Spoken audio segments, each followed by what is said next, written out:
안녕하세요. 구하리 앵커입니다. 위기의 대한민국 구하는데 목숨권 선열의 뒤를 이어야 합니다. 신백훈 어르신 의병은 심포지엄 녹화분을 장시간 노가다로 자막을 만들었습니다.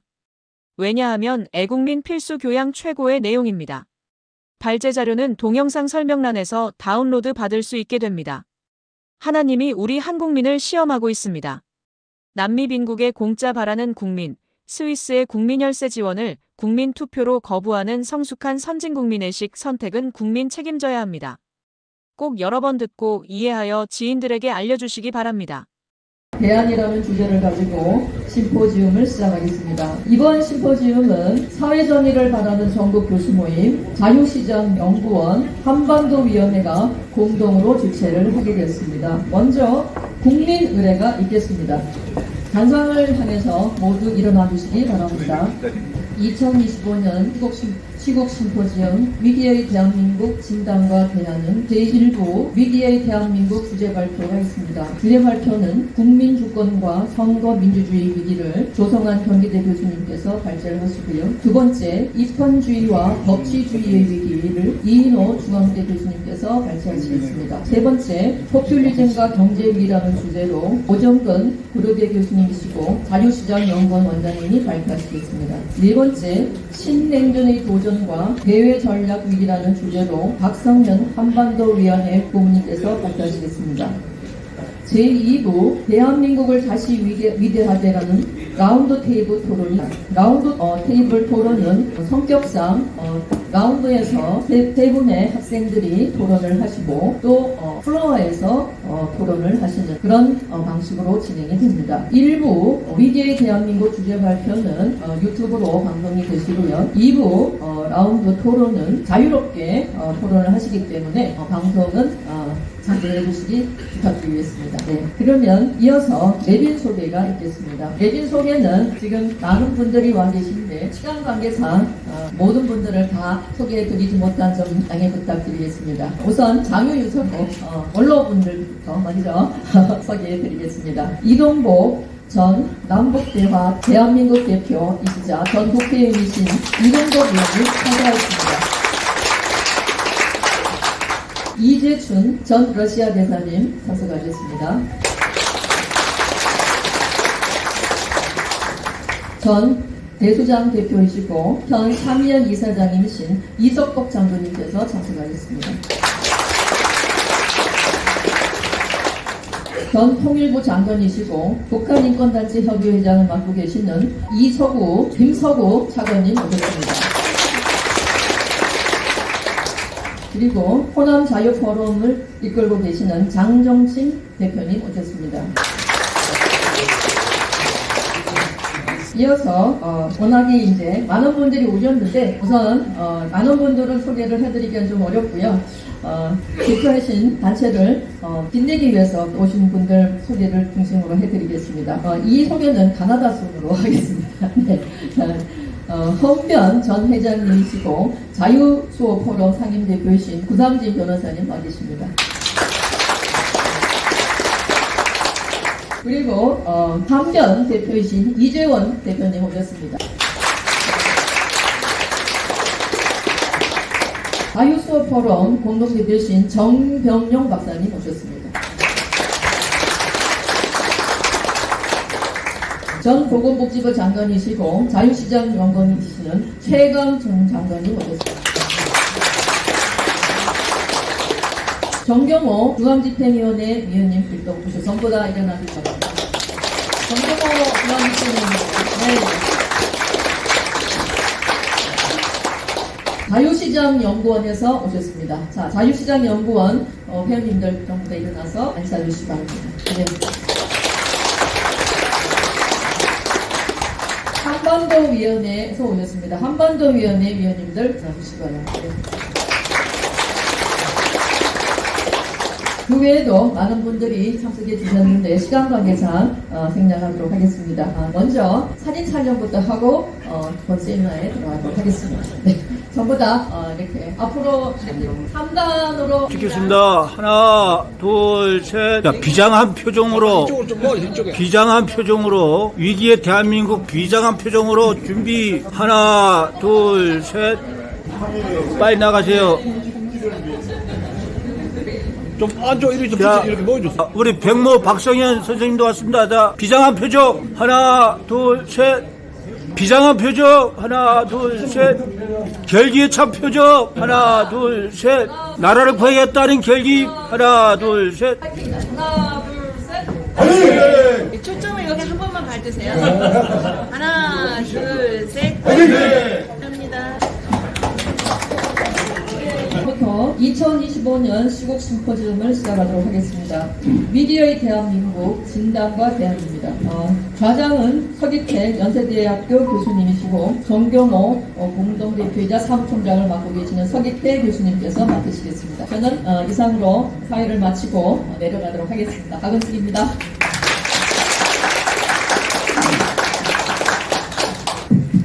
오늘 주제가 매우 중요하고 무거운 것이기 때문에 사실은 이 주제대로 하면은 하루 종일 발표하고 토론을 해도 시간이 부족한 정도의 그런 내용입니다.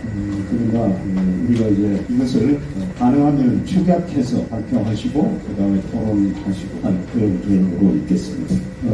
지금 우리가 위기에 처해 있다라고 하는 것은 여기 와 계시는 여러 어르신들과 그 다음에 자유애국 시민들은 모두 공감하는 바입니다.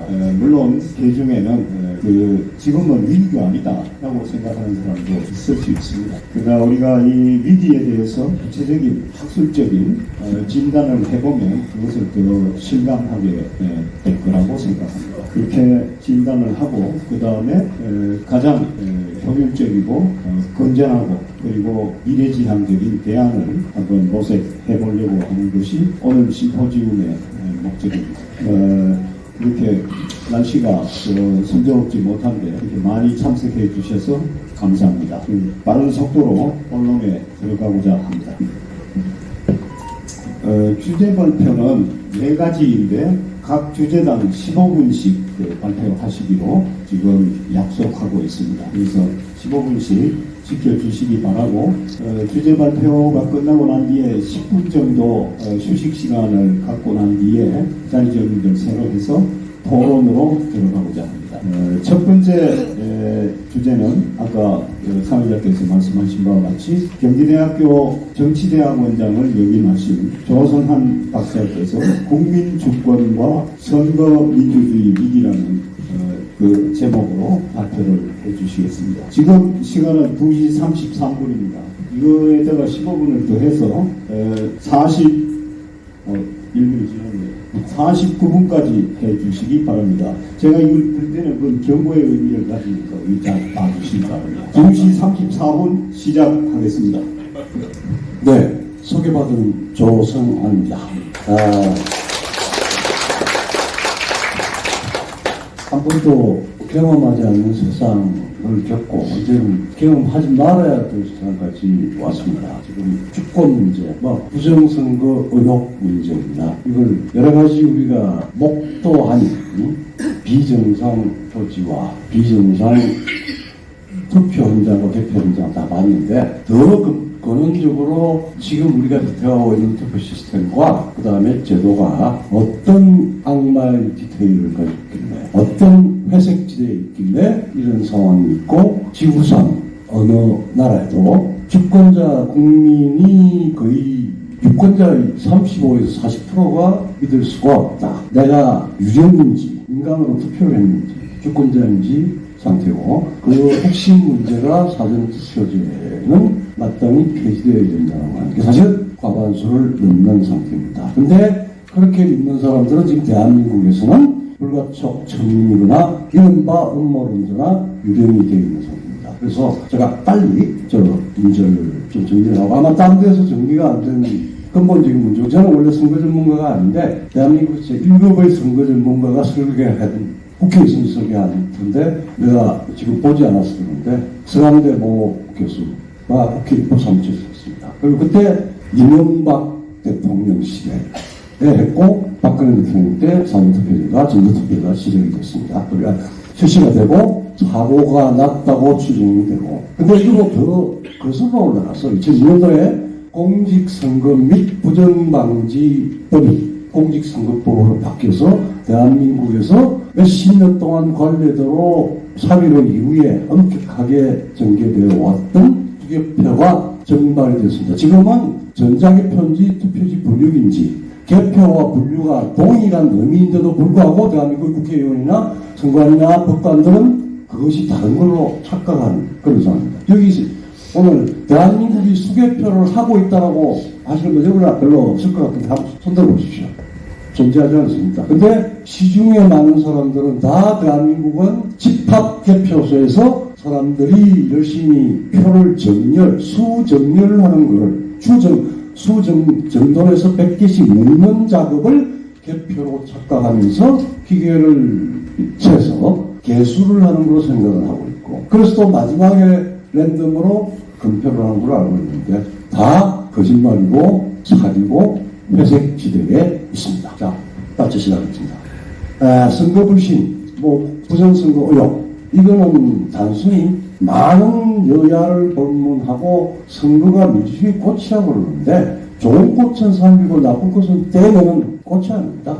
굳이 나무에 비유하면 뿌리고 집으로 비유하면 주춧돌입니다. 그리고 제가 원래 챕터를 5개를 했는데 중간에 빠져가지고 4장이 빠져있는데 1, 2, 3, 4에 처음에는 문제 제기고 두 번째는 사전투표제가 제도적으로 대한민국에서 도저히 사전투표제가 갖춰야 될 아주 전제 기본 요건이 빠져있는 투표일뿐만 아니라 종이로 포장된 아주 머리와 마지막 출구가 전자적인 방식으로 개표, 분류되는 겁니다. 원래 전자개표라고 썼다가 나중에 이게 대한민국 주권자 국민이 한 번도 전자투표를 하라고 위임한 적이 없습니다.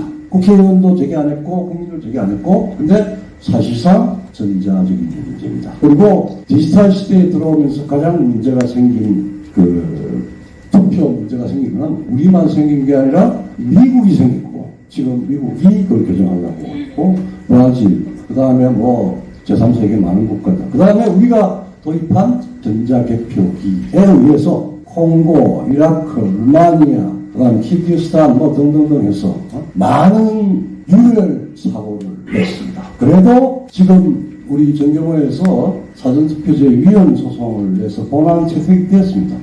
2023년 11월 달에 본안 채택이 되었으니까 벌써 조금씩 2년이네요. 대한민국의 헌법재판관들은 재판관인지 뭔지 가장 중요한 민주공화국의 주체들에 해당하는 부분에 문제가 있다고 자기들이 받아들였습니다. 그 눈여겨보면 아마 일주일만 하면 합금이다. 대통령 탄핵 심판한 그걸로 보면은. 근데 아직까지 실종되어 있습니다. 그 다음에 세 번째는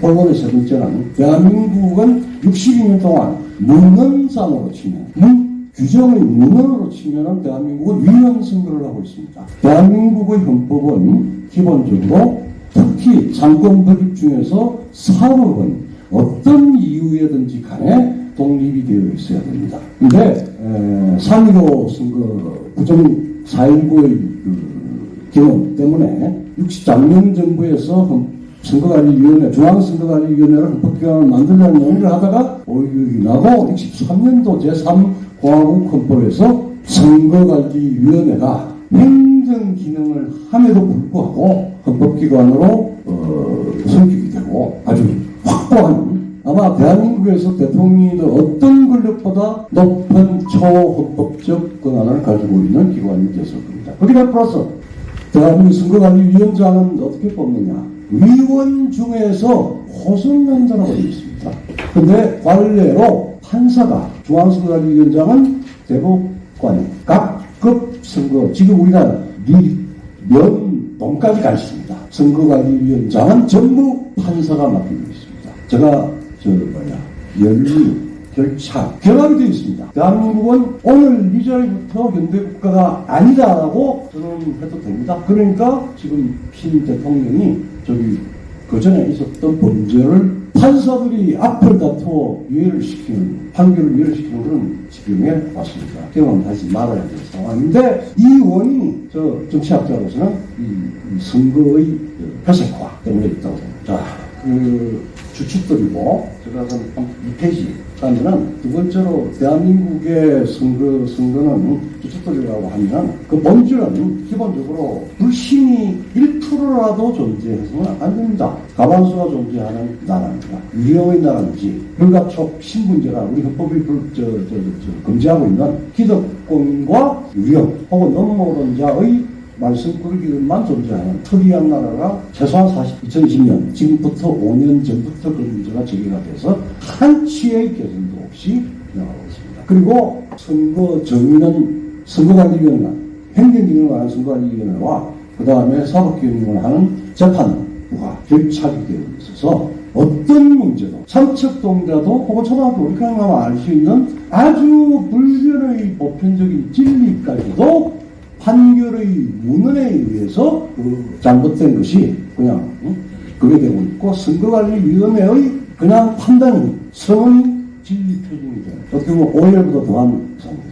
자, 이렇게 문제가 생긴 상황이고, 그 다음에 이제는 이 전자적인 생각, 이게 아마 이게 문제가 나중에 박승현 우리 대표께서 말씀을 하실 건데, 이 초세계화 때문에 한국과의 주권, 한국과 내의 국민의 주권이 별로 중요하지 않다. 돈 내면 돼. 전 세계 왔다 갔다 하면 돼. 그래서 미국과 중국 공산당이 합해서 서로 짬짬이해서 이익만 취하면 돼. 라고 하는 이유 때문에 세상이 많이 주권이 무엇인가 라고 하는 의식이 얼마나 책임이 있다고, 얼마나 목숨을 바꿔야 된다는 소용한 것이고 하는 부분이 상대화되고 오염되고 훼손되고 해가지고 있는데, 지금은 말하자면은 무기를 든 전통적인 의미의 전쟁이 아니라 주권을 마음대로 간섭하고 침투해서 하는 하이브리드 전쟁이 생겼습니다. 우리 감옥에 계신 윤 전 대통령이 하이브리드 전쟁이라고 했죠. 그 전쟁은 사실은 이 선거 전쟁이었습니다.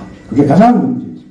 두 번째, 우리가 지금 20년 이전에 박성현 대표하고 저하고 대한민국의 투표는 이렇게 눈가림 투표가 있냐라고 했는데, 그 전자개표기가 들어오는 것은 통합선거인 명부에 의해서 전자적으로 움직이는데, 그 전에 한 10몇 년 동안 훈련을 했습니다. 전자개표기가 어떻게 되고 수개표가 어떻게 실종이 되냐, 2002년부터 실종이 되었습니다. 여러분들 제가 읽어보겠습니다. 3페이지에 밑에서 두 번째 178조, 우리 공직선거법 178조 1항입니다. 개표는 흑포구별로 구분하여 득표수를 계산합니다. 이게 법조항입니까? 국어사항이죠. 어떻게 해야 한다는 말이 빠져 있습니다. 근데 관례적으로 그전까지는 개표는 투표구별로 하며 하나의 투표구의 투표수 계산이 끝난 후 다음 투표함을 개함하되 동시에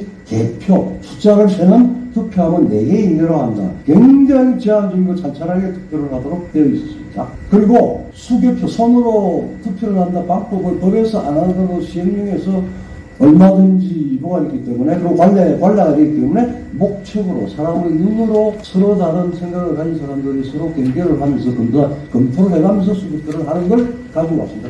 최소한 2002년까지, 2003년부터 문제가 생깁니다. 그 다음에 2002년도에 2항이 신설이 됐습니다. 신설 가지고 있습니다. 2항은 시군단위 개표 사무를 보조하기 위해서, 투표수 계산을 보조하기 위하여 투표지를 유무효별로 또는 후보자별로 정당별로 구분하거나 구분과 계산, 구분이 개표 아닙니까? 계산에 필요한 기계장치 및 전산 장치가 아니라, 컴퓨터가 아니라 전산 조직이에요. 조직을 이용할 수 있다. 근데 앞에 보조적으로 와도, 보조적이라고 하는 문장이 없으면 이라고도 그냥 얼러벌레 국어사전 같지만 지나갈 수도 있어요. 근데 보조라 그러면은 원칙이나 기본적으로 수개표로 하되, 둘째, 2항에서 보조를 써야 될까요? 내가 국회의원 몇 명한테 이야기해도 눈막 깜빡하고 있습니다. 이게 뭘 의미하느냐. 수개표가 없어도 된다라고 하는 법적 장치가 나온 거예요. 근데 지금 대한민국 많은 사람들은, 아마 선거 담당 그 기자들도 알지 않으려고 하는 업무론자로 맨날 글 쓰고 하는 기자들도 대한민국은 수개표를 하고 그 다음에 기계를 통과시켜서 최종 득표수를 개표한다. 이렇게 알고 있을 거예요. 이 소위 말하는 사람들의 관성, 관례의 그 허점을 파고든 정말 악마적인 표가예요. 그 다음에 두 번째, 그런 측면에서 이거는 이 문제와 관련해서 김영준이가 더 플랜을 이야기했습니다.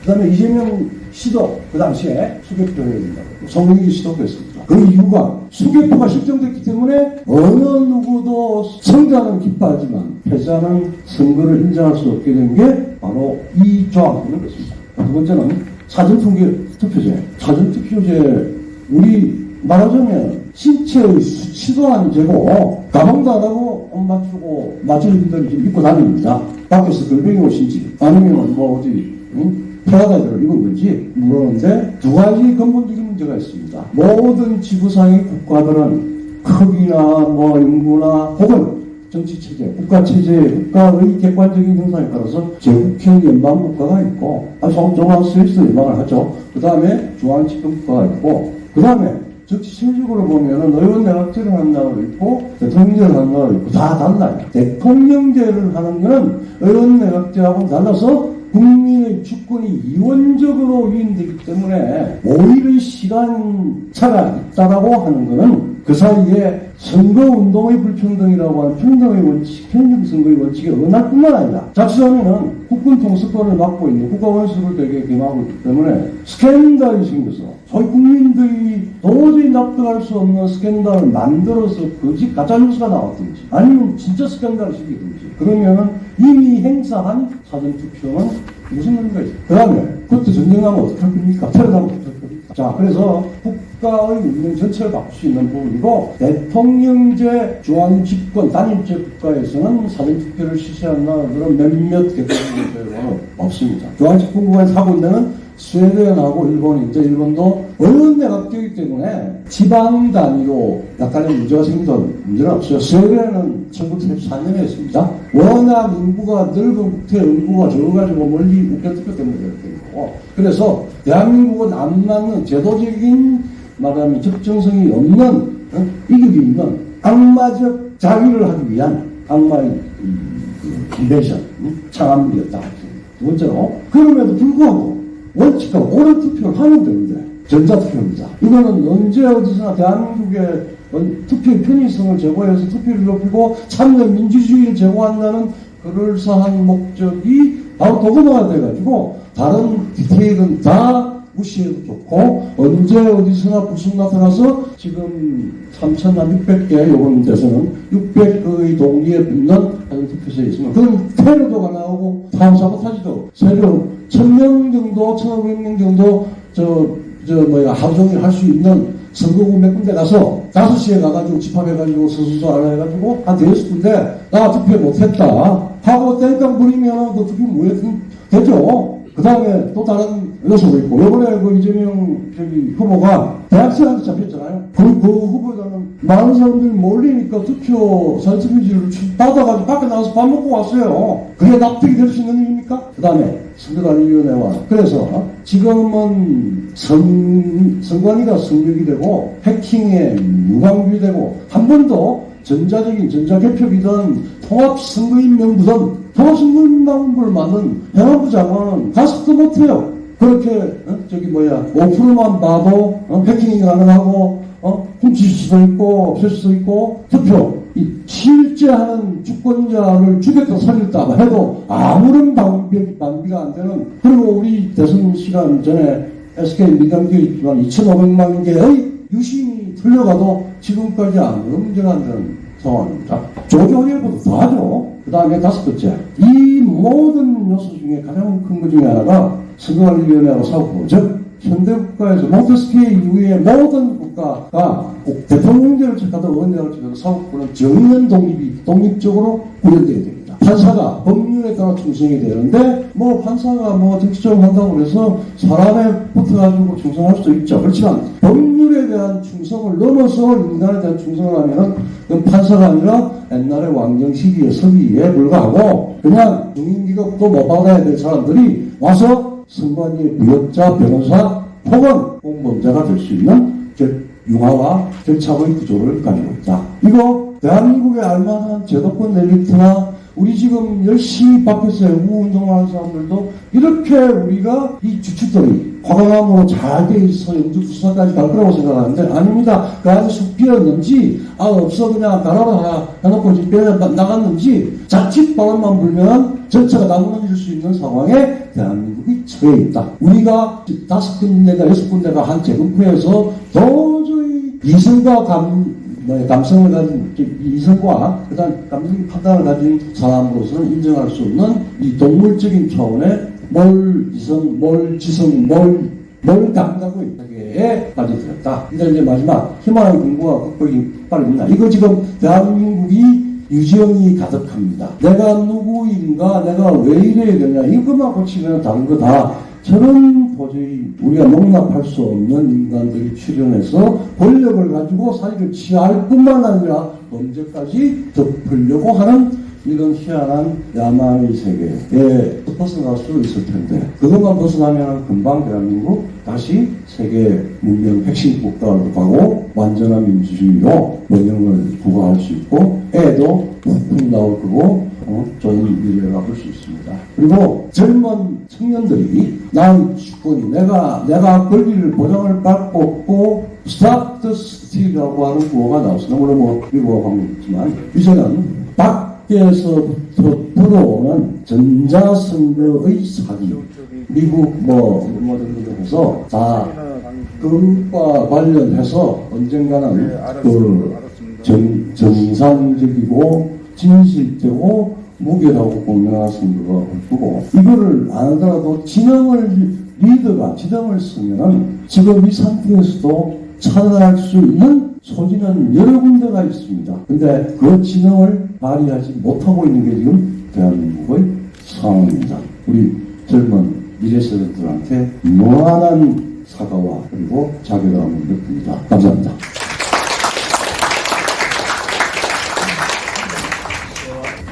시작되기 전에 조성환 교수께서 저한테 예전보다 15분 일찍 시작하는 거지요? 그러시더라고요. 그게 무슨 뜻인가 했더니 8분 더 하실 요량으로 미리 예정된 그런 말씀입니다. 그래도 평상시 같으면 이보다 2배나 아마 더 많이 하셨을 텐데 오늘 굉장히 결제하셨습니다. 감사합니다. 이 주제는 사실은 이 정도 이야기해가지고 우리가 의문이 풀리거나 아니면 대안이 생기거나 그렇게 되죠.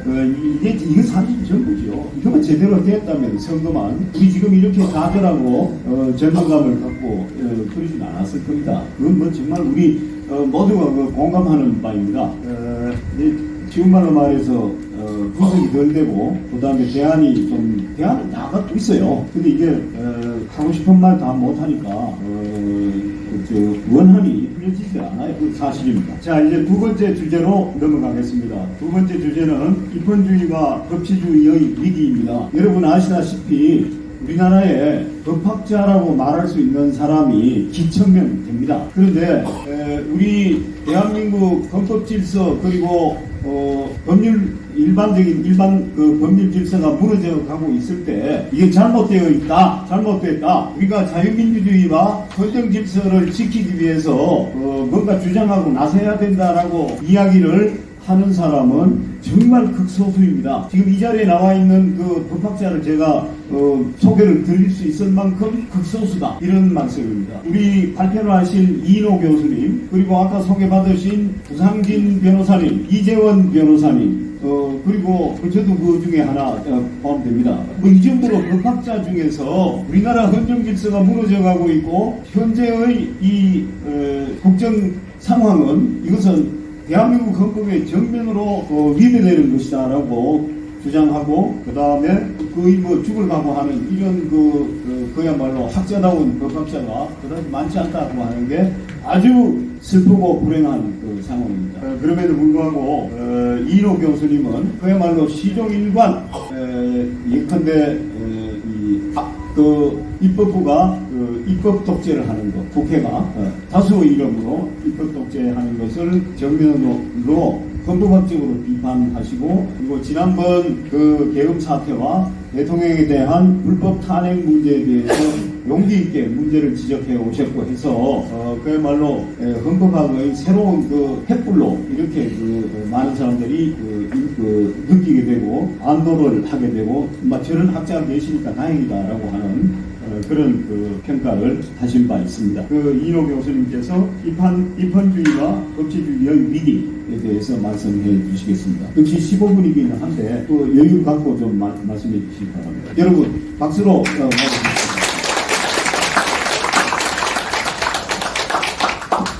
예, 소개받은 중앙대학교 인호입니다. 저는 중앙대학교에서 헌법을 공부하고 있습니다. 가르친다는 말을 차마 못해서 헌법이 망가지는 상황에서 가르치고 있다고 말하기가 부끄럽습니다.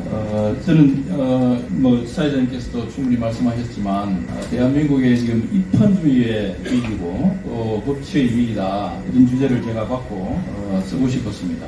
근데 많은 이야기를 할 수도 없고 해서 오늘 짧게 제 요지만 말씀드리겠습니다. 이미 기라성 같은 우리 선생님들이 다 알고 계시는 내용이라서 저는 헌법의 언어로 조금 순화해서 전환을 시켜서 말씀을 드리겠습니다. 지금 헌법의 헌자는 법 헌자입니다. 법의 법인 셈이니까 기본이 되는 법입니다. 법 헌자이기도 하고 기본 헌자라고도 합니다. 그래서 이 헌법에서는 정치적 지배를 규율하고 통제하는 원리를 설정해 놨습니다. 우리가 잘 알고 있는 자유민주주의죠. 우리 헌법 이 자유민주주의 원리는 아시다시피 자유주의라고 하는 하나의 기본 이념을 민주주의라고 하는 작동 원리에 의해서 이게 두 원리가 함께 연결되어 있습니다. 저는 이걸 이제 두 개의 수레바퀴라고 표현합니다. 한쪽은 하나의 수레는 자유주의 원리고 하나는 민주주의 원리입니다. 이 두 개의 수레바퀴가 정상적으로 미묘한 균형을 이루면서 굴러가는 것이 자유민주주의 체제입니다. 그런데 가끔 우리 헌정사에서도 워낙 이 두 개의 원리가 미묘해서 그 균형이 미묘해서 쉽게 어그러지기도 합니다. 그래서 우리 헌정사에서 보면은 그것이 미끄러졌던 적이 여러 번 있었고요. 또 그러면서도 국민들에 의해서 복원되기도 했습니다. 지금은 그것이 다시 어그러졌습니다. 어그러져가지고 87년 헌법 체제 하에서 한 30년 지나면서 이것이 이렇게 어려질 줄을 예상을 못했던 것 같습니다. 저는 왜 이런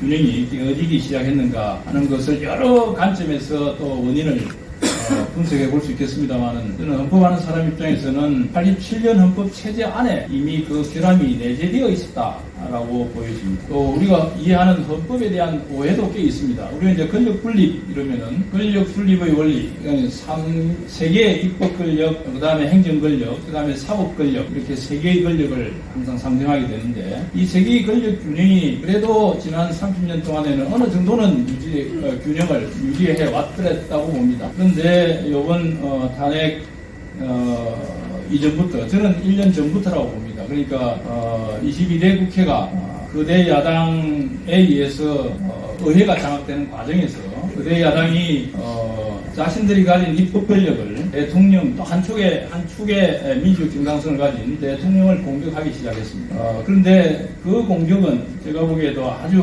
헌법적인 질서 하에서 이루어진 게 아니다. 그러니까 헌법의 선을 넘어선 상태로 공격을 했다. 그 과정에서 대통령도 또 한축의 민주적 정당성을 가진 대통령도 계엄이라고 하는 대통령이 가진 고유 권한을 가지고 반격을 가했습니다. 그런데 그 전략이 조금 질이 멸렬했습니다. 전략과 전술이 좀 적절하지 않았거든요. 그런데 오히려 국회 권력은 아주 일사불란하게 이루어졌다고 봅니다. 그 과정에서 대통령을 배출한 국민의 힘은 질이 멸렬했습니다. 이것이 저는 결국은 정치 과정이 실패했다고 봅니다. 큰 몇 가지 측면에서 정치 과정의 실패를 이야기할 수 있는데 하나는 부분 이익, 그러니까 국가 전체 이익이 아닌 국민 전체 이익이 아닌 부분 이익이 전체 이익을 포획하는 상황. 대표적인 게 뭐 여러 개 지금 많습니다만은 오늘 어제인가요? 방송법도 국회를 통과했습니다. 본회의를. 방송법이 다른 거에서 방송법의 그 위헌성을 제가 설명을 했습니다만은 그것도 소수의 부분 이익, 그러니까 언론 노조가 국민의 방송을 장악할 수 있게 한 부분 이익이 전체 이익을 이제 완전히 포획한 상태다. 이건 뭐 다른 여러 영역에서 나타납니다. 그 다음에 하나는 하나는 다수의 정치 세력이 독립기관들을 포획했습니다. 독립기관이라고 하는 것은 헌법재판소를 비롯해서 사법부죠. 대법원도 마찬가지입니다. 그 다음에 하나가 이제 선거관리위원회입니다. 결국은 이제 다수의 정치 세력이 독립기관들을 포획하면서 지금 권력 균형이 이어진 상태입니다. 입법 권력과 대통령 권력은 대통령 탄핵 결정이라고 하는 것에 의해서 이루어졌고 점점 이제 그 과정에서 물론 사법 권력이 무너졌습니다. 그걸 더 이제 공고화하려고 지금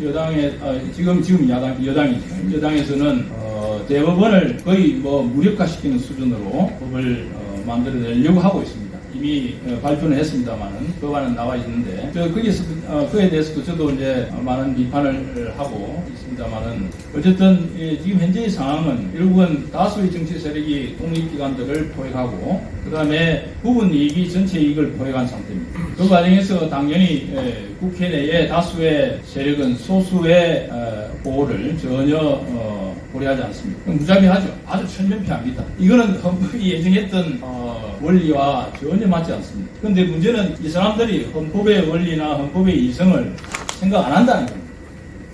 그것이 넘어서면 안 되는 선이라는 걸 이해하지 않는다는 겁니다. 오히려 알면서 거부하는 것 같아요. 결국 헌법 체제의 위기입니다. 이 헌법 체제, 자유민주주의 헌법 체제는 아시다시피 헌법 개정으로도 변경할 수 없는 겁니다. 그런데 사실상 다수의 정치 세력들이 실질적으로 개정을 하고 있는 셈입니다. 헌법의 원리를 파괴하는 거죠.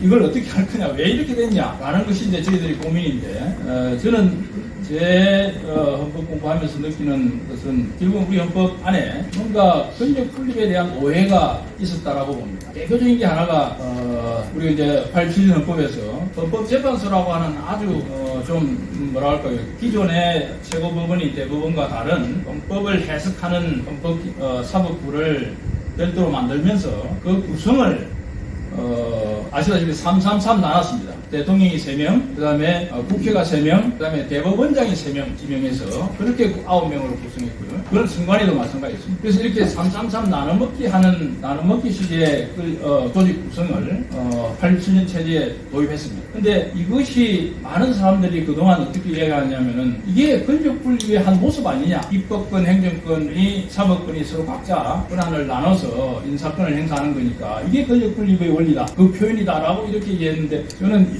이에 대한 오해가 있다고 보는 거죠. 이건 권력 분립의 원리와 전혀 안 맞는 겁니다. 오히려. 그런데 이거는 우리는 그걸 당연하게 그의 권력 분립이라고 생각했고, 그래서 모든 아닙니다만 몇 개 중요한 독립적 성격을 갖는 국가기관들, 근데 대표적인 방송통신위원회고 개인정보보호위원회고 몇 군데가 있습니다. 거기도 나눠먹기를 합니다. 그러면 어떻게 되냐? 그렇게 임명된 사람은 민주적 정당성을 온전하게 갖는 사람들이 아닙니다. 한 정파의 지명을 받은 사람입니다. 그러니까 그거는 민주적 정당성을 온전하게 받지 않아요. 어떻게 그런 민주적 정당성을 온전하게 받아야 되느냐? 그는 우리 대통령제 하에서 대통령이 갖는 민주적 정당성은 반쪽짜리입니다. 국회도 마찬가지입니다. 국회도 집합적으로 민주적 정당성을 반쪽짜리 가지고 있습니다. 이걸 두 개를 합쳐져야만 비로소 독립된 기관들이 민주적 정당성을 온전하게 가지고 적정한 권한 행사를 할 수가 있습니다. 근데 지금 저희들은 그동안 정파적으로 다 자기 사람들을 임명했습니다. 그 과정에서 온전한 민주주의 원리가 작동되지 않았던 겁니다. 사법부가 무너진 것은 그 중에 원인 중에 하나라고 합니다. 먼저 무너진 게 헌법재판소입니다. 대법원은 그렇지 않습니다. 대법원은 조직 구성이 대통령이 지명하고 국회가 승인을 합니다. 그러니까 두 개의 민주적 정당성이 합쳐지는 거예요. 그러니까 그만큼 독립성이나 민주적 정당성이 공고합니다. 어느 정도는. 그래서 지금 이재명 전 후보자를 유죄 취지로 파기환송했던 그 대법원은 어느 정도 정당성이 있고 독립성을 유지할 수 있었기 때문에 가능했던 거 아닌가. 그런데 헌법재판소부터 무너지면서 대통령 권력이 내려앉았습니다. 저는 이걸 바꾸지 않으면 계속 반복된다. 그 다음에 하나가 대통령 권력과 국회 권력의 균형이 이미 깨어져 있습니다. 그게 바로 우리 다 느끼고 있다시피 국회가 소출을 하면은 대통령이든 각 장관들을 소추하면은 바로 권한 정지가 됩니다. 이건 세계에 없는 제도입니다. 그러니까 권한 정지가 될 수 있게 해서는 안 됩니다. 그러니까 결론적으로 만약에 파면 결정이 난 다음에 권한 파면이 되긴 하지만 그 전에 대통령의 지위를 한쪽 민주적 정당성을 가진 국회가 소추했다는 이유만으로 한쪽 민주적 정당성의 권력을 정지시키는 겁니다. 이 자체가 권력 균형이 안 맞는 거죠. 그러니까 이 상황이 왜 이게 우리가 수용을 했던가 87년 체제에서 안타까운 측면이 있다고 봅니다. 그래서 이 부분을 저희들이 이제 이해를 해야 되고 이미 권력 균형이 무너졌고 그 다음에 정치 세력 정치의 과정이 실패했다고 봅니다. 다만 이걸 지금 끝난 거냐? 저는 완전히 무너진 건 아니라고 봅니다. 두 개의 수레바퀴가 여전히 돌아가고 작동하고 있는데 그것이 삐그러진 것이 그 금이 균열이 많이 갔습니다. 이 균열을 복원하는 방법은 결국은 그 원리를 유지시키고 작동시키는 국민의 이해가 달라져야 돼요. 이해가 깊어지면 깊어질수록 저는 복원되리라고 믿습니다. 그건 결국 오늘의 이런 행사가 국민에 대한 이해를 깊이 하는데 하나의 조그만 일조가 되지 않을까 생각됩니다. 일단 이것으로 마치겠습니다. 감사합니다.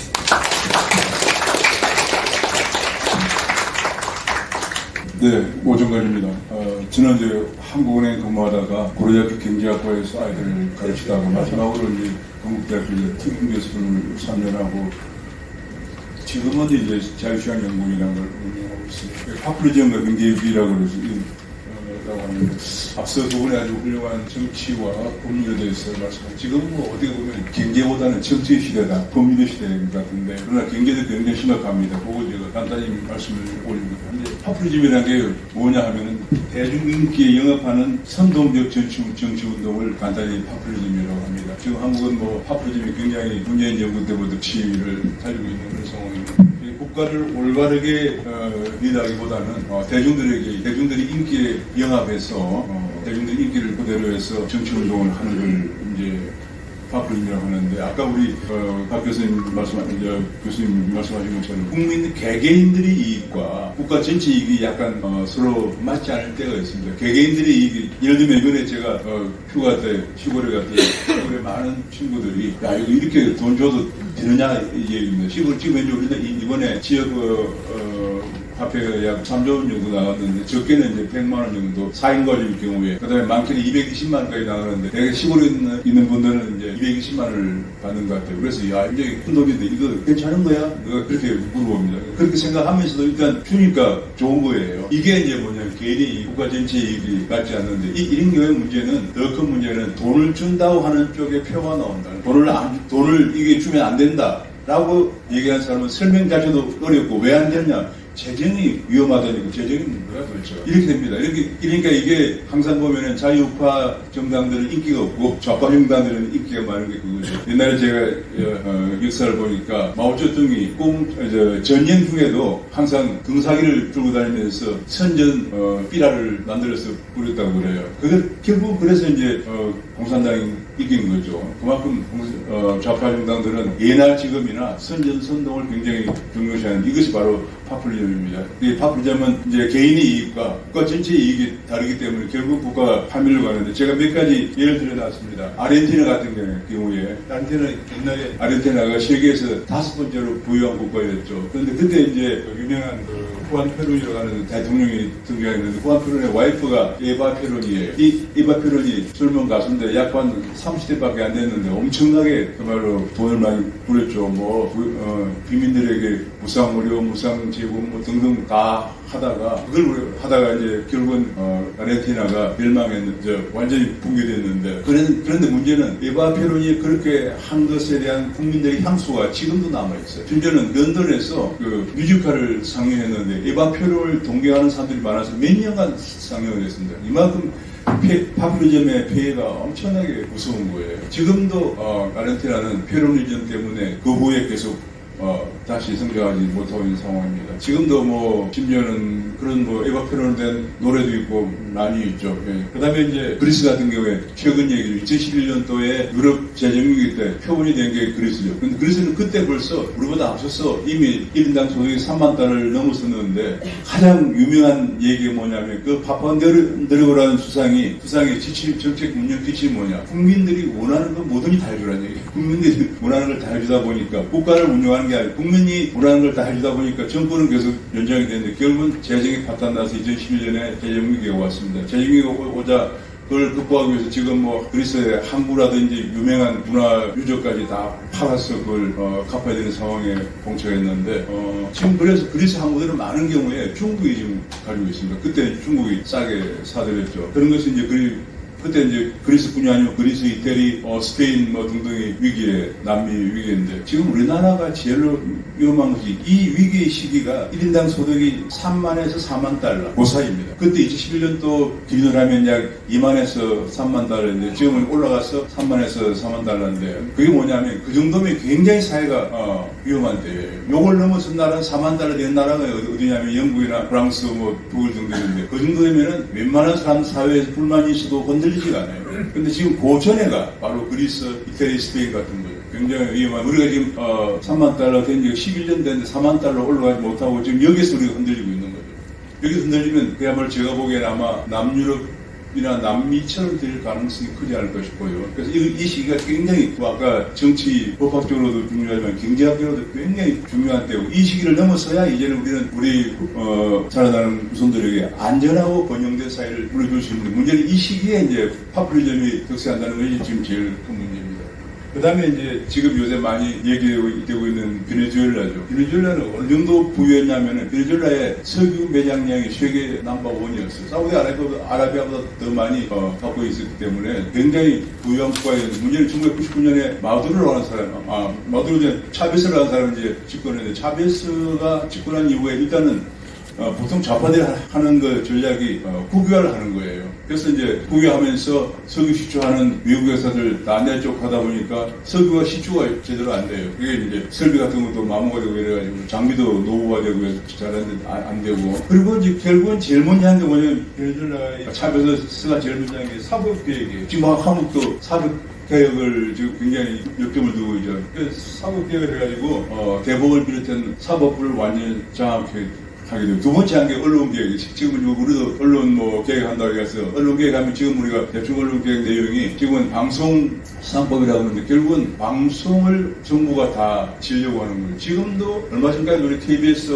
수신료 납부 거부운동이 있었지만 그게 뭐냐면 KBS가 완전히 정부 언론이 되었기 때문에 사람들이 KBS 안 보고 심지어는 수신료 납부 거부운동이 생겼는데 얼마 전에 저번 윤 대통령이 들어서서 제일 먼저 바꾼 게 KBS 사장이었거든요. 근데 이제 그 법을 새로 바꾸어서 KBS, MBC 등등 뭐 EBS 그다음에 심지어는 민영 방송의 YTN 또 연합뉴스 이런 방송들의 사장을 선임하는데 선임위원회를 많이 15명 정도 만들어서 거기에 민간인들이 많이 들어갈 수 있도록 했어요. 그 민간인들이 들어가면은 결과적으로 지금 우리나라의 제일 큰 문제 하나가 우파는 별로 시민단체가 별로 없습니다. 우리들이 하는 거 보면 하지만 이거 뭐 정규모 하지만 정규모에 표현을 맞지만 실제 돈 내고 활동하는 사람 몇 명 없습니다. 근데 좌파 시민단체는 굉장히 많습니다. 그럼 자연적으로 그 언론사 대표 선임위원회 선정위원회에 좌파 시민단체가 많이 들어갈 수밖에 없고요. 또 한 가지 더 중요한 것은 편성을 할 때 편성위원회에 언론사에 있는 노조가 참여하게 있어요. 근데 지금 현재 언론사는 민주노총 산하의 노조거든요.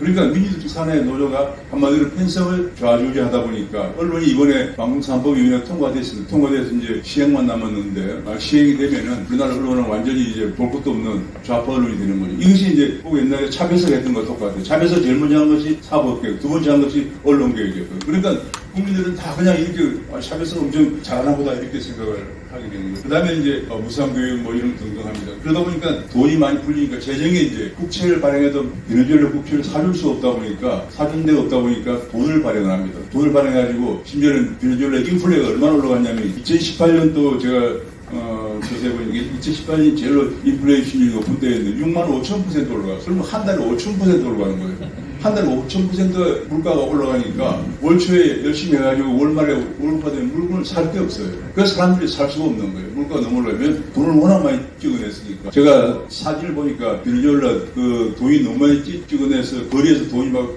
흩날리고 빵을 사 먹을 수 없으니까. 그래서 이제 베네수엘라 사람들이 한 3,000몇백만 되는데 300만 명 정도가 돈이 없으니까 걸어서 탈출을 했습니다. 그래서 탈출해서 지금 탈출해가지고 미국에 갔는데 더 문제는 미국에서 트럼프가 집권하면서 못 들어오게 하니까 다시 또 돌아오는데 돈이 없잖아요. 그러니까 멕시코 같은 데서 전부 가족을 데리고 어린아이들 데리고 그냥 길거리 노숙자가 되어 있는 사인들이 많이 나와 있습니다.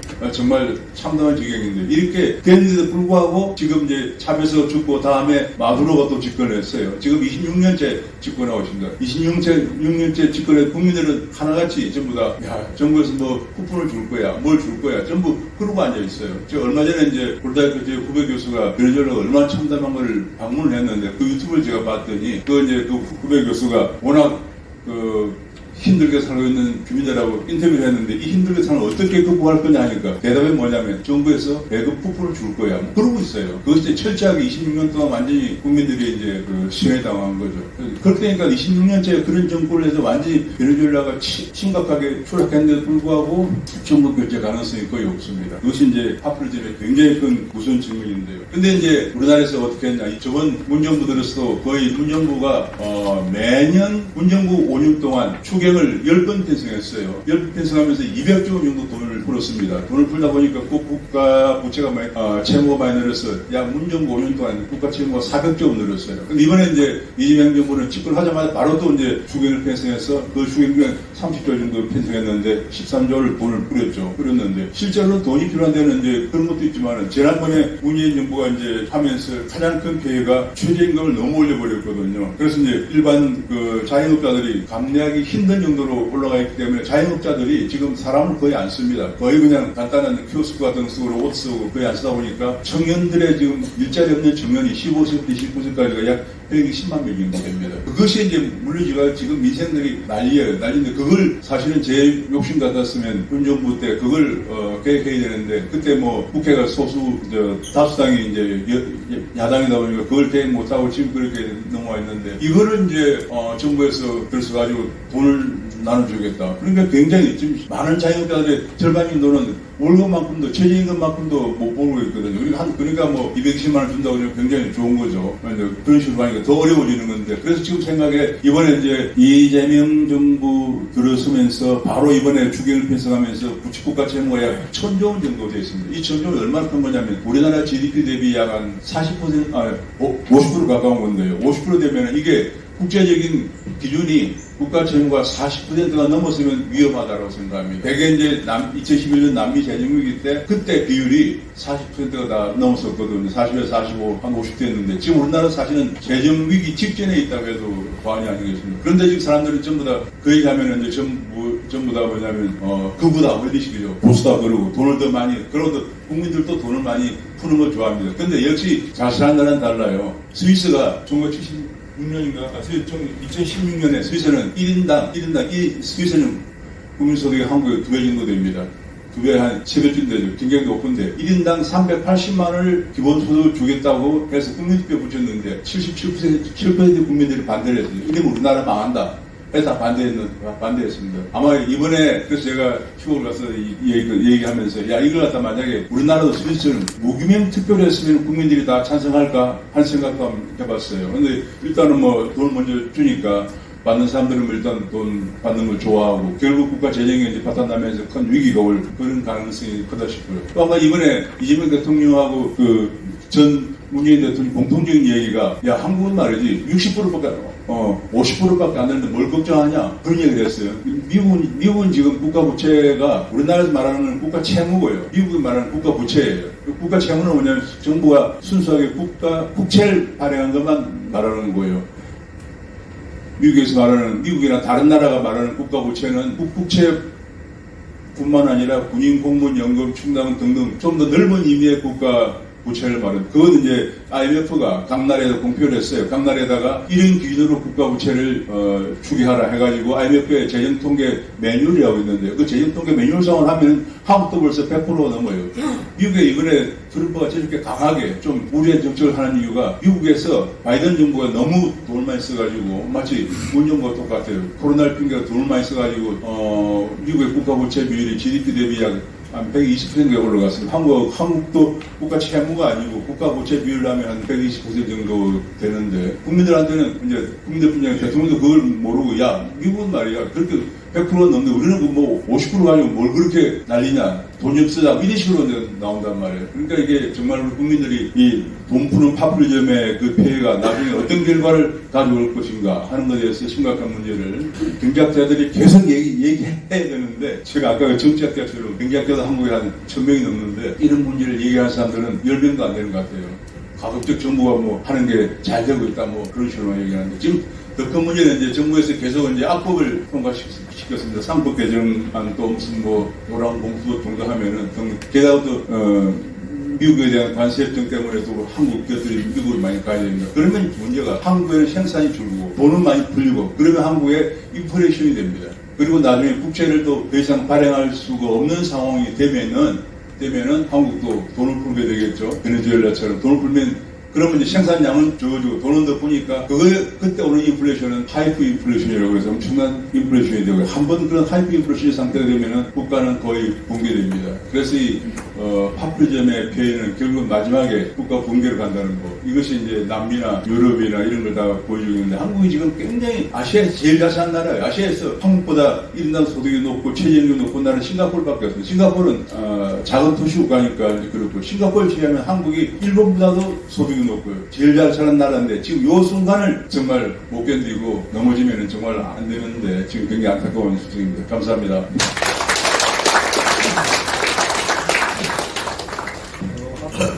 앞에 두 분은 배당 시간보다 더 짧게 이야기하셨습니다.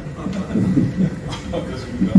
빨리 하려고 그래요. 네, 감사를 해야 할지 아쉽다고 해야 하겠습니다. 조금 이따가 이제 토론하실 때 여러분들께서 좀 궁금하게 생각하시는 점 질문하시면 그때 또 풍부하게 대답을 하실 수 있으니까 그때까지 조금 시간을 미루어 주시기 바랍니다. 이제 마지막으로 주제 발표로서는 마지막으로 박성현 대표께서 신냉전의 도전과 대외 전략 위기라는 주제 말씀을 해주시겠습니다. 이 박성현 선생님은 그야말로 국제관계, 그 다음에 특히 한미관계의 역사와 그 다음에 내부 사정 이런 것에 대해서 누구보다도 정통하시고 그 이론과 그 다음에 실제상 사실, 그 다음에 경험 이런 것들, 현실적인 것까지도 꿰뚫어서 정말 냉철하게 분석하시고, 그래서 많은 사람들에게 그 지식과 지혜를 이렇게 나누어 주시는 그런 활동을 하고 계십니다. 아시는 바와 같이 세뇌 탈출이라는 유튜브 활동을 통해서 그 난해한 그 국제관계의 문제를 매우 쉽게 많은 우리 자유민주주의 시민들에게 그것을 전파하시는 이런 역할을 하십니다. 제가 특별히 이런 불명 소개 말씀을 특히 드리는 것은, 고백하자면 제가 박성현 선생을 정말 좋아하고 사랑하고 존경하기 때문입니다. 이렇게 본 게 커밍아웃 했으니까 앞으로 조금 그렇습니다. 저는 딸이 하나 있는데 미국에서 딸에는 공부를 열심히 하고 있는데 미국에서도 같은 그 이야기를 전해옵니다. 이번에 여러 가지 유튜브를 봤는데 역시 박성현 선생께서 미국의 내심, 트럼프의 내심을 가장 잘 아시는 분이더라 하고, 제발 만나거든 사진 좀 같이 찍어서 보내라. 오늘 그 사진을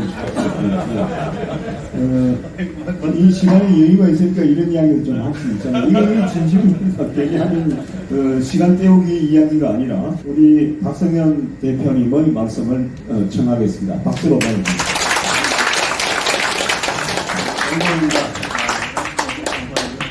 39쪽의 4번부터 먼저 얘기를 할게요. 지금 좀 우울하잖아요. 나라가 망하냐, 뭐 이제 정신머리가 없는 것들 같고. 근데 이게 기본적으로 아주 베이스에 우리가 좀 낙관을 할 수 있는 이유가 있는데, 이 한국이라는 땅, 한국인이라는 존재는 기본적으로 글로벌 지오폴리틱, 그러니까 저는 지정학인데 저는 앞에 군사를 꼭 붙여요. 네, 그러니까 이 글로벌 군사 지정학 게임 플레이어입니다. 이거는 대륙에 대해서 2000년 동안 그 게임을 하면서 자기 자신의 생존뿐 아니라 그게 뭐 언어, 문자, 풍수, 국어, 의복, 음식 이런 문화의 풀세트를 발전을 시켜왔거든요. 심지어는 조선 후기에 굉장히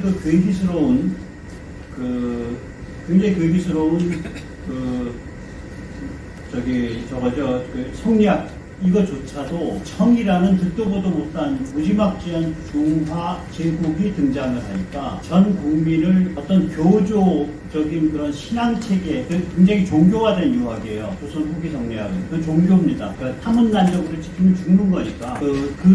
그래서 전 국민을 교조화된 그런 일종의 신앙체계 속에서 상시적인 집성촌 위주의 저항 공동체, 그러니까 인민전쟁, 저항전쟁 기지화한 그런 측면이 있어요. 그게 이제 현대문명이 닥쳤을 때는 오히려 마이너스로 작동을 하고, 그래서 위정척사 이런 그거가 되는 거죠. 이런 점에서 보면 우리가 그러니까 이 군사지정학적 게임을 뛰는 그 속에서 자기 생존을 찾아가는 그런 나라입니다. 그래서 예를 들면은 이 냉전 체제의 등장을 활용해서 자유민주주의 남한 대한민국을 수립을 한 거거든요. 냉전 체제로의 이행을 보통 46년 2월로 봅니다. 우남 이승만의 정읍선언이 46년 6월입니다. 우남이 당연히 미국에 폭을 세우고 있었던 거죠.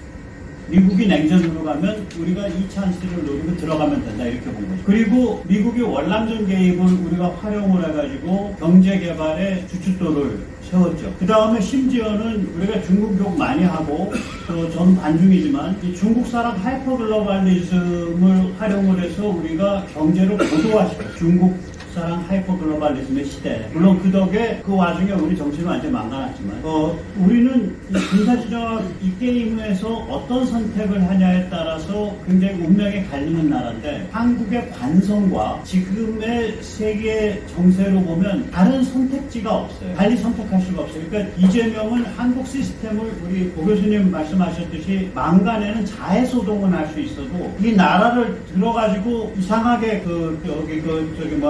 체제라든지 이런 근본을 흔들 수 있는 방법이 없다고요. 그리고 오 교수님께서 죄송하지만 시스템을 망가내는 것, 또 이 교수님이 말씀드린 사법이나 이런 언론을 건드리는 것, 이런 시스템 망가뜨리는 거는 바보가 아니면 그 망가짐에 의해서 손해보는 집단이 반발해요. 반드시. 그래서 저는 그런 점에서는 아주 비관하지는 않습니다. 좀 낙관하는 편이에요. 터무니없이.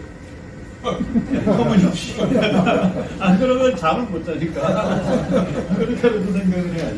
네. 자, 이제 다시 34페이지로 들어가서, 언론을 말씀을 드릴게요. 이제 신냉전의 도전과 대외전략 위기인데, 이제 우리가 이제 원효의 대승기 신론소에 보면은 제일 처음이 석제명입니다. 그러니까 제목이 왜 이 모양이냐? 제목을 풀이하는 거죠. 그래서 저도 이제 그걸 흉내를 내서 신냉전이라는 게 과연 말이 되는 소리냐 제목에 대해서 먼저 시비를 좀 밝히고 시작을 하겠습니다. 신냉전은 냉전과 완전히 다르죠. 우리가 너무 시간이 지나서 지금 기억도 가물가물하실 거예요. 이 냉전의 본질은 뭐였냐면 벽을 쌓아 가두는 겁니다. 컨테인먼트라고 해서 컨테인먼트라는 게 상자박 속에 가두는 거잖아요. 그러니까 완전히 단절되어 있었어요. 소련이 주도하는 경제권 코메콘 그게 제2세계입니다. 그리고 가트 서방 미국이 주도하는 게 제1세계입니다. 둘 다 왔다 갔다 하는 데가 제3세계입니다. 우린 제3세계라는 단어는 지금도 쓰지만 제1세계와 제2세계가 그거였었어. 그건 가물가물하잖아요. 이게 하도 오래된 일이라 그렇습니다. 이 한마디로 좀 과격하게 표현하면 너랑 상종하지도 교류하지도 않는다. 네 꼽은 위성국가 되고 네 맘대로 해결하. 우리는 상종 안 할게. 뭐 무역도 없고 아무것도 없어. 그런데 네가 군사적으로 날뛰면 죽여버릴 거야. 그게 냉전이에요. 그러니까 일단 상종과 교류가 없습니다. 이게 어느 정도 없냐면은요. 다시 조금 이따 다른 데서 얘기가 나오지만 칩을 그러니까 이 저성능 칩이 막 나오기 시작할 때 군사용 쪽으로 특히 80년대 이때가 되면 PC는 이제 막 시작 활동 말동하지만 저성능 칩을 수입을 못하니까 저 코메콘 블락 쪽에 그래도 서방과 거래가 있는 데가 불가리아예요. 불가리아 소피아에서 칩을 들여다가 복사를 해서 복제를 해요. 근데 소피아가 우리 복제 잘했어요를 보여주려고 칩 그 껍데기에 모토로라까지 복제를 해요. 인쇄까지. 그러니까 뭐냐면 진짜 아무 거래가 없죠. 양쪽이 다. 여기 지금 35페이지에 큰 제가 5탈자인데 여기 보면 그 바로 여기 언뜻 보면 신냉전은 냉전과 아무 차이가 없는 것 같다는 얘기는 신냉전은 냉전과 엄청난 차이가 있는 것 같다. 그 거꾸로 잘못 썼어요. 헷갈려가지고. 여기서 보시면은 냉전은 전부 제한되어 있는데 신냉전 지금은 다 풀려 있어요. 그러니까 이게 냉전 맞냐? 이렇게 말하는 전문가들이 많습니다. 그러나 이게 뭐 다락잎에 옷 젖는다고 혹은 부드럽게 웃으면서 칼질하는 게 더 무섭다고 이게 이렇게 다 풀려 있는 것 같지만 실제로는 엄청나게 조여오죠. 소통 교류 일반 다 돼 있는데 미국이 지금 중국한테 요구하는 건 너희 만리 방화벽 내려. 그러니까 너희 안에서 유튜브, 페이스북, 구글 할 수 있게 그거 요구하고 있거든요. 무역도 똑같죠. 우리랑 너희 무역 계속해. 근데 너희 관세는 좀 많이 내야겠다. 그리고 너희가 우회하는 것도 관세 많이 내야겠다. 투자금융. 그러니까 너희 좀 이상하게 지금 상장돼 있어. 중국계 기업들은 껍데기를 상장해놨잖아요. 본체가 상장이 안 되잖아요. 아시죠? 미국에 상장돼 있는 게 한 달이 건넌 페이퍼 컴퍼니가 상장돼 있어요. 그거 다시 원한대로 해. 그러면 그 중국계 기업에 대해서 미국의 회계 원칙을 적용하게 되거든요. 감사, 듀딜리전스 이런 게. 그 다음에 이제 중국 내 첨단 분야에 대해서 혹은 그 미국이 투자를 못하게 하는 거. 기술 부품 장치 장비의 첨단 분야 스톱하는 거. 이걸 이제 바이든 정부는 이거를 좁은 마당 높은 장벽이라고 해요. 그러니까 스몰 야드 하이 펜스라고 불렀어요. 그래서 그건 뭐 지금은 뭐 그런 거 확실한 거고. 그다음에 이제 군사적 포유 압박인데 이게 또 황당한 게 이게 그 군사는요. 예를 들어서 전 세계에서 제일 거대 고용주가 누구냐? 이게 국방부입니다. 300만 명입니다. 군인과 군속 다 합치면 너무 시스템이 크기 때문에 기술 발전이 있으면 이걸 계속해서 그때마다 군사 체계에 반영을 못해요. 그래서 이게 스탑 앤 고 방식이 돼요. 쭉 한 10년, 20년 축적됐다가 한꺼번에 대비해서 왕창 바꾸고 또 축적됐다 대비해서 왕창 바꾸고. 시진핑이 중국군 현대화라 그래갖고 2010년대 미군을 전제로 하고 따라붙은 거예요. 근데 지금 미국은 딴 차원으로 가요. 그러니까 이게 여러 가지로 좀 꼬여있죠. 동맹 진영 관련인데 이거가 이제 군기를 많이 잡고 있는 거죠. 트럼프가 관세까지, 무역협상까지. 그래서 저는 냉전의 본질을 벽사 가두기 컨테인먼트로 보지 말자. 냉전의 본질을 체제 경쟁, 체제 대결로 보자. 그러면은 지금 진행되고 있는 것도 냉전이다. 그래서 신냉전도 냉전이다. 그래서 저는 신냉전이라는 용어를 쓰기를 선택을 했습니다. 그 다음에 이제 우리가 지금 결판 내기에 들어가 있다고 보거든요. 디시전 메이킹. 그러니까 격화되고 있잖아요. 이 군사학에서 디시전 메이킹이라고 그러면 이제 승부내기죠. 결판 내기. 왜 하필 지금이냐 이게. 동구와 소련이 1980년대 결판이 난 이유가 있어요. 이제 되돌이켜 생각을 해보면 레이건이라는 걸출한 리더십이 등장했다는 것도 있지만 결판을 낼 수 있는 기본 조건이 돼 있었습니다. 우선 첫째, 경제와 기술 격차가 너무 커졌어요. 예를 들어 드릴게요. 석유화학은 소련이 따라왔을 것 같은데 못 따라왔어요. 그래서 연세대신 분들은 아실 거예요. 1980년대 초에 모스크바에 잘 나가는 여성의 로망은 미국제 나일론 스타킹입니다. 미국제 나일론 스타킹이에요. 그러니까 석유화학이 없는 거죠. 석유화학이 없다는 얘기는 뭐예요? 플라스틱 압출 없어, 플라스틱 성형 없어, 뭐 그런 거 아무것도 없는 거예요. 그러면 이게 뭐가 돼요? 보는 모든 물건은 금속이거나 나무거나 가죽이라는 소리 아니야. 제가 석유화학을 안 쓰고 지금 여기 빨가벗고 앉아 있어야 돼요. 그다음에 안경알도 없다고 플라스틱이니까. 그러니까 정보기술도 마찬가지예요. 1980년 되면 이미 광통신이 그러니까 사용자 광통신 말고 통신사업자 간선, 그 트렁크 라인이라는데 거기 광통신이 일반화돼가지고 89년에 AT&T, 미국의 AT&T가 그걸 표준화하기 시작을 합니다. 그래서 이런 것들이 뭐 이제 그런 거고. 그 다음에 이제 경제 기술 격차에 의해서 이게 이제 교환과 분업이 달라지. 분업이 달라. 직업의 수가 많아. 지금 직업이 몇 개인지 셀 수가 없잖아요, 이제는. 이게 무슨 의미를 가지는 거냐면요. 이 마크시스트 경제학은요, 소련은 제가 또 말하지만 이건 진짜 신도입니다, 소련은. 중국은 진짜 신도가 아니에요. 거긴 검은 고양이, 흰 고양이에요.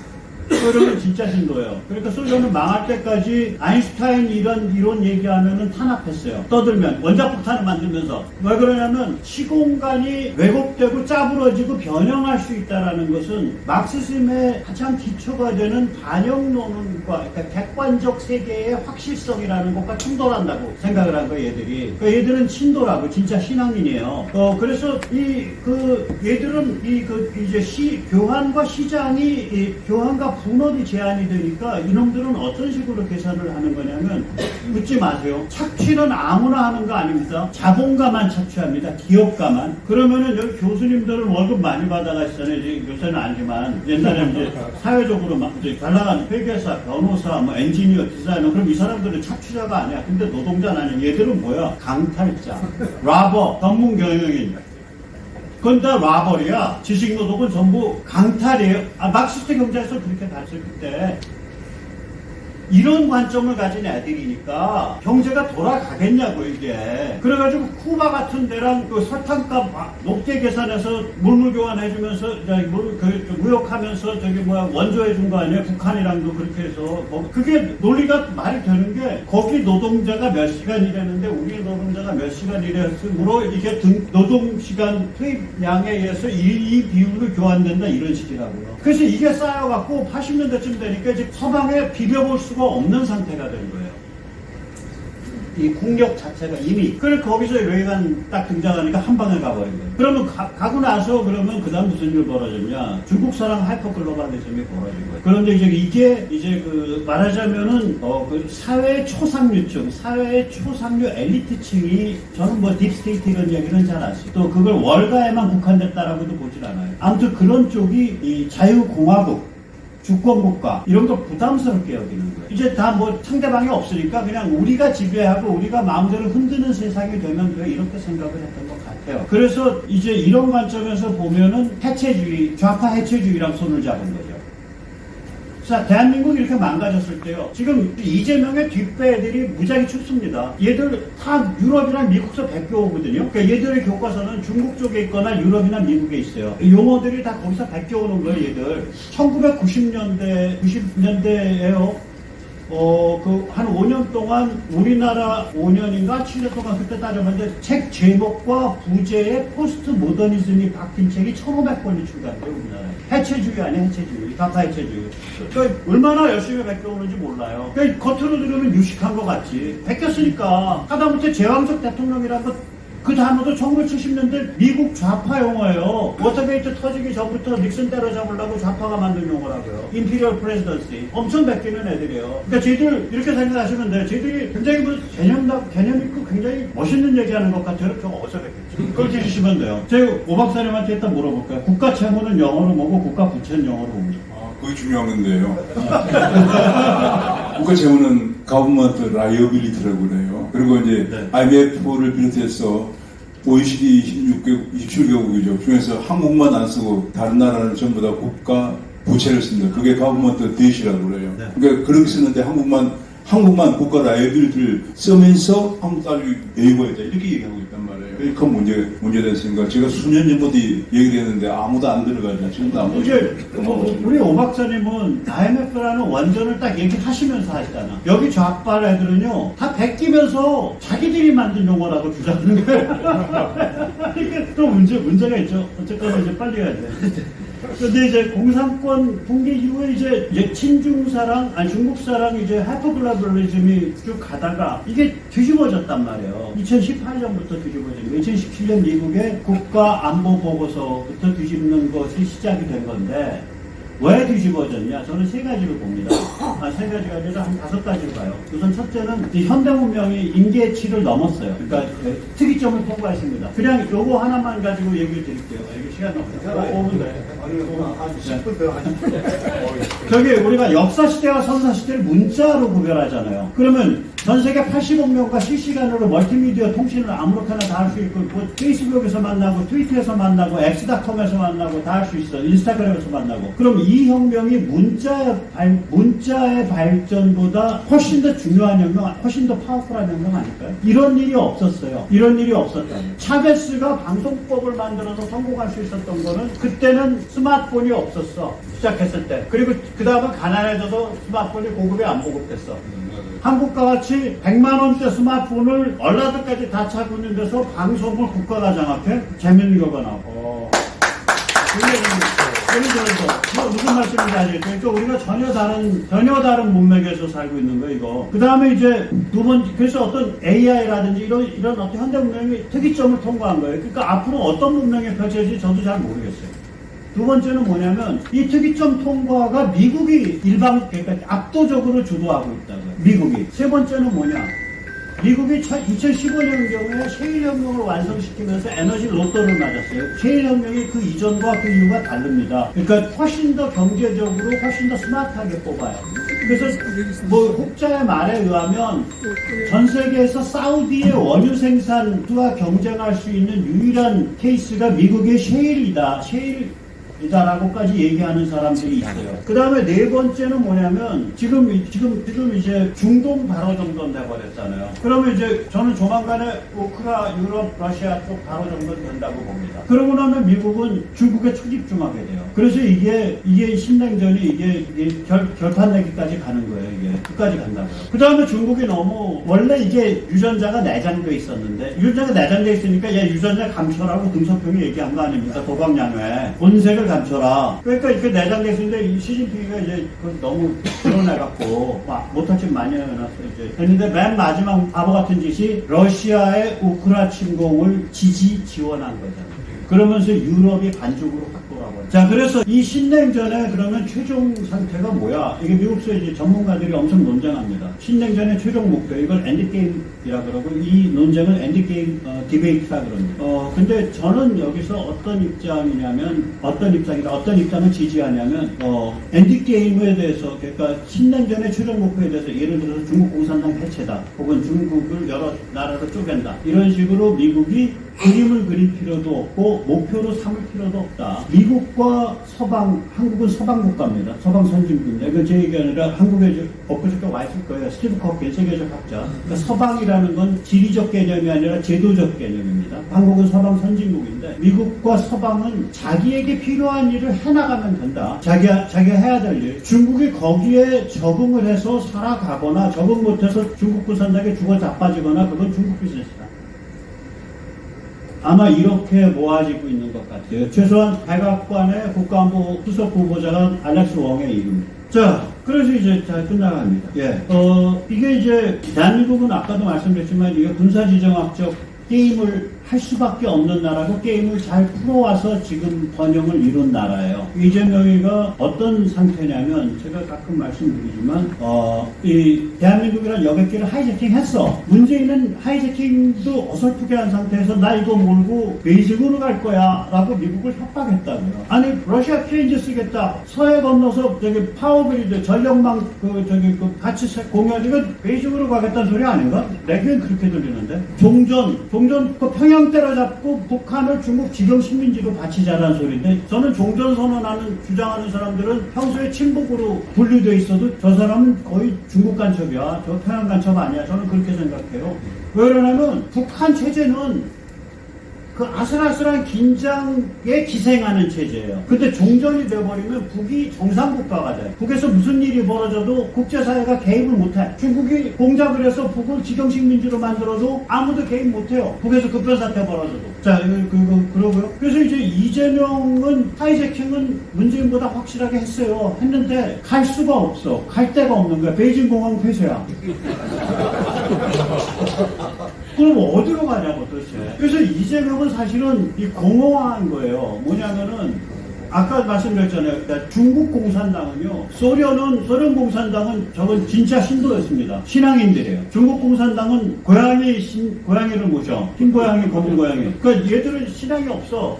정치 철학 신앙 없어. 그냥 뭐가 됐든지 간에 중국 공산당 일당 독재 권력이 유지되면 좋아. 그거를 위해서 뭐든지 하겠어. 이런 거고 그것을 국민들한테는 중국 인민들한테 뭐라고 하고 있는 거냐면 아닥하고 샷다마우스하고 공산당한테 복종하면 나날이 생활이 윤택해집니다라는 중국 특색 사회계약으로 그걸 땜빵을 한 거예요.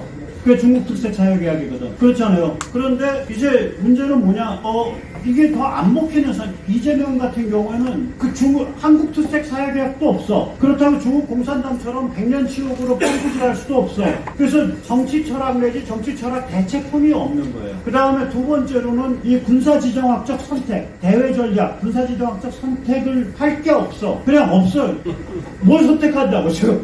그래서 오히려 마음을 비우면 대운이 트일 사람이에요. 저 사람이 마음을 비우면 이렇게 마음을 비우면 됩니다. 어차피 이제 중국에게 기댈 수 없다. 중국 자체가 쪼그라들어서 담양을 집구석인데 어떻게 기대냐. 그 주사파 종북이 북한이 쪼그라들면서 자유로워지듯이 이제야말로 우리가 베이직으로부터 자유로워질 수 있는 상황이 왔다. 이제 마음 비우고 우리가 안미 경주하자. 우리가 안미 경계하자. 이러면은 대박이 터져요, 저 사람이. 그런데 그건 정치적 자살이죠. 정치는 차별하니까. 그 고지를 누가 잡고 있냐? 바보 같은 국힘이 잡고 있는 게 아닙니다. 우리가 잡고 있어. 우리가 그 고지를 잡고 있잖아요. 우리가 안미 경미 아닙니까? 네. 박쥐 안미 경중은 저 건너편에 조선일보 꼽으면 국힘이 잡고 있는 거고, 저희들은 그 안주 경주하다가 지금은 갈 데가 없는 거고. 근데 그러면 이재명이 지금 와서 안미 경미 한다면 우리한테 귀순한다는 얘기입니다. 그 바다입지 생각 좀 해봐야죠. 그러니까 어쨌거나 그래서 이재명이 지금 갈 데가 없죠. 그러니까 지금 이제 국힘이나 이제 한국의 제도권 정치의 문제가 뭐냐면요, 한 칸씩 이동한 거거든요. 이재명이 안미경중으로 들어오거나 뭐 아무튼 안미로 들어왔어요. 방법이 없으니까 안미로 들어왔다고 이재명이 안미로 들어왔어요. 그러면 조선일보보다 더 조선일보스러워져 가고 있어요. 이재명이가 조선일보 김대중 씨보다 더 김대중 씨스러워져서 이제 이대중으로 이름 바꿀 수 있어요. 이재명이. 그러면 국힘은 이재명과 어떻게, 더불당과 어떻게 차별화할 거냐. 그걸 이제 우리 같이 점잖은 사람들은 차별화라 그러지만, 칼 슈미츠, 그 나치 시대 때 독일 정치 철학자예요. 그 사람은 정치라는 것은 적과 아를 구분짓는, 전선을 긋는 것이 정치의 알파의 오메가다. 적을 어떻게 정하냐, 우리를 어떻게 정하냐가 정치의 알파의 오메가다. 이렇게 얘기를 해요. 칼 슈미츠 나치 정치 철학자라고 욕을 아무리 인용해도 걔들이 못합니다. 왜냐? 걔들을 띄운 게 좌파야. 그래서 우리 마음 놓고 칼슈미츠 인용해도 돼. 다시 말하자면 국힘의 지금 문제는 뭐냐면 이재명이가 안미로 들어오고 있는데 이재명이가 조선일보 김대중 흉내를 내기 시작하고 있다고요. 그것에 대해서 국힘이 어떻게 이재명과 더불당에 대해서 어떻게 차별화할 거냐, 어떻게 전선을 거냐, 전선 실종 상태예요. 그러니까 이재명은 대외 정책 실종 상태고요. 국힘은 전선 실종 상태입니다. 그래서 대한민국에서 유일하게 정신 차려 있는 건 우리 같은 사람들이죠. 일단 뭐 새가 되살았는데도 우리가 안미 경미 고지를 차지하고 앉았기 때문에 이재명의 그 고지를 못 뛰어오르는 거예요. 네.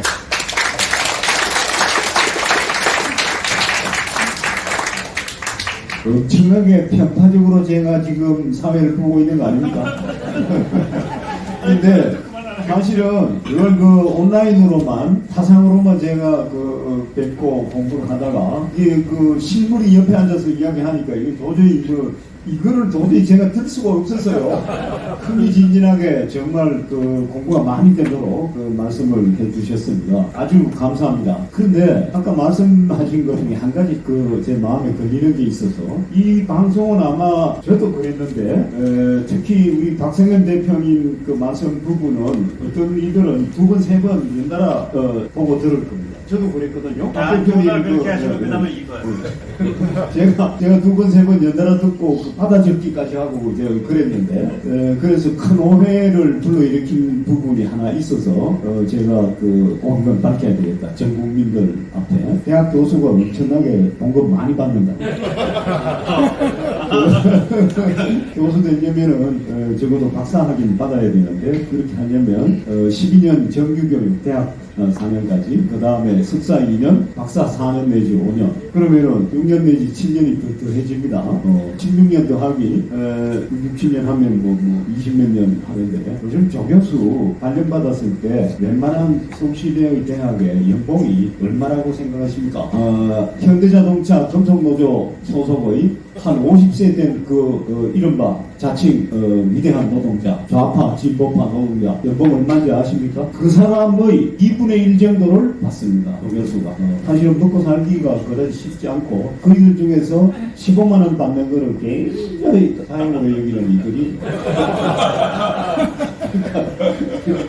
고소득자에 속하는 강탈자 내지 착취자 그렇게 넣는다.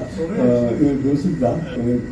정신노동하고 육체노동을 동시에 할 수 있는 사람 3시간 5분도 안 쉬고 한번 평균 150분 이야기하는데 150분간 서 있지 않고 물만 마시면서 한번 이야기해보자. 그 얼마나 고되겠는가. 그렇습니다. 이것으로 제1부 주제 발표는 끝내고 10분간 쉬었다가 토론으로 들어가겠습니다. 오늘 4분 여러분 들으신 바와 같이 우리나라 이 당대 최고의 석학들이고 정말 살아있는 지식의 지혜와 덕으로서 전해주셨습니다. 박수로 1부 끝내겠습니다.